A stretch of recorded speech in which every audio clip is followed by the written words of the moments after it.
ননদের বিয়ে হলে বৌদিরা যা করে। আজ আমার ননদের বিয়ে, সব কাজ আমি একা হাতে করব। কি রান্নার লোক আসেনি? ও কোনো ব্যাপার না, মাত্র 50,000 লোকের রান্না, ও আমি একা হাতেই সব করে নেব।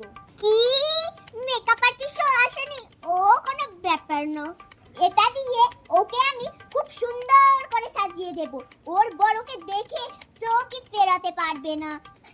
ও মা, আমার ননদিনীর তো একটাও সোনার গয়না নাই। ও কোনো ব্যাপার না, আমার যত সোনার গয়না আছে ওকে দিয়ে খুব সুন্দর করে সাজিয়ে দেব। ও আমার ননদ হলেও ওকে আমি নিজের বোনের থেকেও অনেক বেশি ভালোবাসি। বিয়ের পর ও যে এই বাড়িটা ছেড়ে চলে যাবে সেটা ভেবেই আমার কষ্টে বুকটা ফেটে যাচ্ছে। বাস্তবে ননদের বিয়ে হলে বৌদিরা যা করে। ফাইনালি আমার কুজোটে ননদার বিয়ে হচ্ছে তাহলে। এই শোনো, হ্যাঁ বলো। তোমার ওই বুড়ি মাকে বলে দেবে তোমার বোনের বিয়েতে আমি একটু কাজ করতে পারবো না।